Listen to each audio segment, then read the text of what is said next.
আসসালামাইকুম ফ্রেন্ডস, কেমন আছেন? আপনাদের জন্য নতুন ভিডিও নিয়ে চলে এসেছি। আমি যে ধনেপাতা সমস্ত যা সবজি কিছু কিছু বসিয়েছিলাম ভেন্ডির দানা থেকে সমস্ত সব বার হয়ে গেছে। এখন আপনাদেরকে দেখাবো কতদিন, আজ 10 দিনের ভিতর দেখেন সমস্ত সব চারা ধনেপাতা কত সুন্দর সমস্ত সব লেগে গিয়েছে। দেখেন এর সঙ্গে ভেন্ডির চারাও বার হয়ে গেছে, টমেটোর চারা থেকে শুরু করে ধনেপাতা সমস্ত সব কিছু।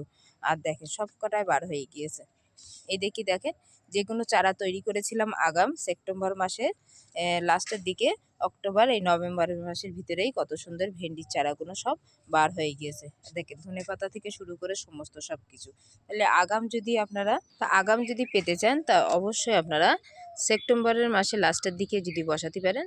আর যদি সেপ্টেম্বর মাসেও বসান অসুবিধে নেই, মাটি শুকনো রাখলে। তো দেখেন কত সুন্দর ভেন্ডির চারা আগাম পেয়ে গিয়েছি। আর সেপ্টেম্বর মাসে দেখেন ঝাল গাছ বসিয়েছিলাম, তা দেখেন ছোট্ট গাছে কত সুন্দর ঝাল, দেখেন কত সুন্দর ঝাল হয়েছে, ভর্তি হয়ে গিয়েছে।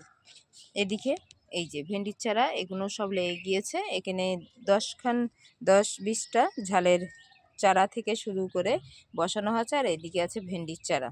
প্রত্যেক ঝুড়িতেই ধনেপাতা বসানো হয়ে গিয়েছে, কত সুন্দর দেখেন প্রত্যেক ঝুড়িতে কত সুন্দর ধনেপাতা সব লেগে গিয়েছে। আর কত সুন্দর ফুটফুটে মতন বার হয়ে। এদিকে যে সেপ্টেম্বর মাসে আরেকটা ঝালের চারা বসিয়ে দিয়েছিলাম 4-5 পিস, সেখানে দেখেন এই দুটো গাছেই কত সুন্দর হয়েছে, ঝাল পুরো ছেকে গিয়েছে। দেখেন তাহলে সব ঝাল গাছ তুলে দিয়েছি, আবার নতুন করে বসিয়েছি।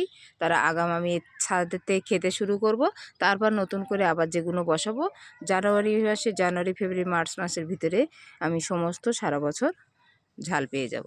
টমেটো গাছগুলো লেগে গিয়েছে। আজকের মতো এই পর্যন্ত ভিডিও শেষ করলাম। নেক্সট ভিডিও দেখতে থাকবেন। ভালো লাগলে অবশ্যই এটা লাইক শেয়ার সাবস্ক্রাইব। ভালো থাকেন, সুস্থ থাকেন, আল্লাহ হাফেজ, টাটা।